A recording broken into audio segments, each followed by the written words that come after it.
Welcome to Toffee TV. It is the match preview, the first one of the new season, the 2019-2020 season. Me and Andy here to preview Crystal Palace versus Everton, the battle of Wilfred Zaha. Or not quite yet. Or not quite. Yeah, listen, always a tricky game, I think, for Everton down there. Yeah, Record's all right, but a tricky game just from the way they set up. Yeah. We played them in April down there, drew 0-0. I thought Everton should have won the game that day. They've not had a great pre-season, Crystal Palace. They've won one game against, I think they beat Bristol City 5-0. But they've had a couple, they've been beaten 6-2 by Barnet and drew at Wimbledon. Yeah, it's not been great. So they've had a bit of an up and down. And the last game they played was a 4-0 home defeat by Hertha Berlin last week. But obviously they didn't have the full team out.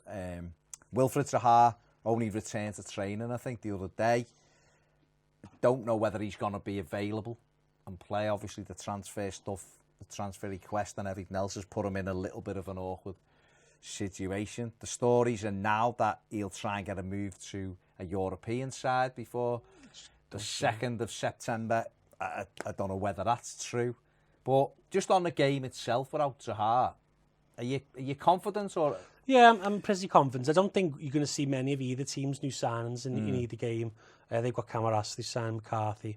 They missed out on a late deal for Augustin. So, but I'm not too sure where they're up to in the pre-season. McCarthy's still probably a bit ways away. Camarasa, Spain obviously start their season 2 weeks later than us. Yeah. So his pre-season will have been different. He may not be ready.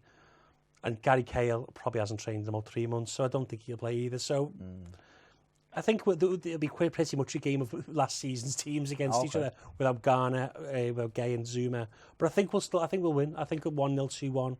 Close result.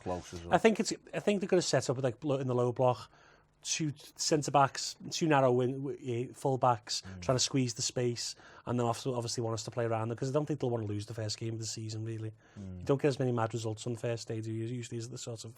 I mean, if they've lost obviously Aaron Wan-Bissaka, who's a fantastic player for them. He was brilliant last season, and if Zaha doesn't play, then that's 2 big threats for Crystal Palace out of the team. Obviously, they've still got Andros Townsend, who can, as we score last season, can whack some cracking goals every now and again. They've got Ben Tecker, who can be a handful. It just depends what. They've got Conor Wick. Oh wait, no.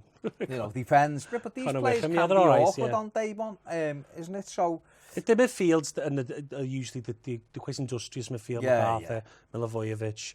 They've added some 2 players to that as well. Might just play a narrow 4, but it's going to be they're going to set up to break us down. Unfortunately, I feel sorry for Urchin. He's probably been, unless Zaha comes back, quite blunt in attack. Punching I think left as well. Punching's gone. Yeah. So Soroff, they got rid of him after that poor move. So I think we are favourites. I'm assuming, and we should beat them. We should be able to break them down. Hopefully. Dominic Calvert-Lewin's ready to try and impress. Now that Moise Keane's in the club, he'll want to impress. Yeah. And hopefully Bernard is as well. Now he's signed Alex Iwobi. So hopefully the players are going to get the bit between the teeth and improve it. We need to start off well the season, don't we, really? Yeah, we do. I mean, without being disrespectful to Crystal Palace, if Everton are to try to break into the top 6, so to speak, it's a game without them being up to speed and without them having their best players that Everton have to be looking to go and win. Yeah. I have no issue with Crystal Palace at all. I really don't. I think they're well supported. I think that I've not seen them really try to have rivalries with anyone else. They just Brighton. It's just them Brighton. Don't they? Yeah, it's weird. Which is fair enough. Yeah. But they just get on with it, and they are a hard working side. Hodgson always, he's done a good job. Let's be honest. Hasn't he? Yeah. I've got no issue with them on the pitch. Off the pitch, maybe it's been a bit. I feel sorry for the fans, really. But it's tough when you're Crystal Palace. You're probably living off the Premier League money because it's hard to bring new players in if you've got big like Wilf Zaha. You have to keep your best players. You have to put them on wages. In some cases, above what they should probably get off other teams. But yeah, they'll try the best to stay up this season. This is if Marco Silva's looking at this is a game that we should be looking to take 3 points from. They're trying to develop the ground as well. They're building a new stand or whatever. Or that's the thoughts anyway. From Everton's perspective, it's a game we have to go after them. I felt the game in April.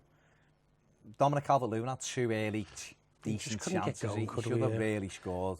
And then it was quite a tight game, and then Cenk Tosun went I know Bernard or Luca Dean at the bar as well, or the post, whatever it was. Tosun had that brilliant back heel, Guata made an absolutely brilliant save from point-blank save, wasn't it? That day, I don't think we did enough, but we did have opportunities to win the game. There wasn't that much between the sides. And I expect, to be honest, I expect a similar game at the weekend. Tough, I think it'll be a tough battle. I think it'll be a tight game. And I think you're right, if Everton are to win it, you know, it probably will be a 1-0 or a 2-1. But we do have to go after these. Everton, you know, I think have got a decent start. They've got winnable games. Obviously, you know, tricky home games like Watford and Wolves would be dangerous, but any team at home I expect us to beat. With the fortress that's going to become, yeah. So therefore, we if we can get a good start at the weekend and get a result here, I think it sets us up then for the season. Yeah, because we're playing a couple of our what would deem as close rivals in Watford and Wolves. It'll get us up for that game if you start off well. Gives us and then you can start sprinkling those new players. I expect Gabam might be on the bench. Maybe Keane will be on the bench this weekend. Hopefully you see them later on because it's nice to see those new players. But I expect that. I'm not too sure if Schneider will play or not. I'd expect so. He'll sit. Saying that wrong team to play Schneiderlin against, you probably won't. I'll play Davis. I think Batman will play. Really, I'd play either Davis or Gabam, whichever one. I'd play a more attacking player because they're just going to try and counter anyway. So that'd be my idea, and probably centre back will be Mina and Keane, left back Dean, and then up front, I think Donald Calvert-Lewin will start the first game. Yeah, give him a chance. There's no point starting with Moyes, Keane. The expectation as well, yeah. Give him. He's only had a week's training with them. Let him get up to speed. And I think an hour maybe gone at the game. See how it goes, 65 minutes to get him on and unsettle him because they'll be thinking, who's this? What's he like? We don't know what he's, you know, get him on. And that could be key in the game. If the game's tight, he could come on and maybe take the game away from them. But I think it's a good opportunity for Everton to start the season well, to start the season with a victory. It'll be a tough one, but, you know, the head-to-head between the two teams, Everton have won 9 and Palace have won 5 in 20 Premier League games, you know. And it is time, though, that, you know, we did well against the top teams the other end of last season. These are the type of games we need to pick up points from. We can't afford to go away from home and not being able to break sides down and not beating them. To be a top 6 side, if that's our ambition, that's what we need to be doing on a regular basis. So hopefully, obviously, it will help when we add the new players, but this is what we need to be doing, is going to them, break down that low block, be able to create a lot of good chances. Hopefully we will do. I think we will. I think we'll win 1 or 2-0, maybe 2-1. But hopefully we don't concede. I'd like to get a clean sheet to start off, but I think we'll do it. Well, the pre-season, they've scored 10 and conceded 15. We conceded Everton 1. Scored 1 and conceded 1. Yeah. So it's, from our perspective, quite tight at the back. From them, not so much, but they've got the goals. We haven't been able to score enough goals. Luckily, I think with Charleston being back in probably another week's training, he'll be ready to go. He'll be ready to go. So let's hope Dominic. I mean, I think that the gauntlet is well down for Dominic Calvert-Lewin. Moyes Keane coming in last week. Dominic Calvert-Lewin's got the number 9 and is delighted about it. So it's up for him. It's up to him to go out and say, you know, I can show you that I can do the job. And, you know, let's hope that the likes of Andre Gomez and Luca Dean are ready to go, and Bernard, you know, Bernard and big Dean, season for him as well, yeah. It is a big season. So big season for everyone. Everyone needs to improve, yeah. But there you go. Let us know what you think for Crystal Palace v Everton. Day 1 of the new Premier League season. Are you excited?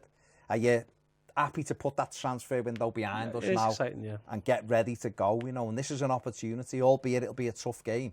But like me and Andy have said, if Everton are serious about trying to get into that top 6 or even just improve what we did last season and make 7th ours, we have to go and win these kind of games. We didn't win enough games last season. Crystal Palace won 5 home games all season. They were excellent away. I think 9 away wins. I think they were about 5th or 6th in the Premier League for winning away games. They were better on the road with the way they play.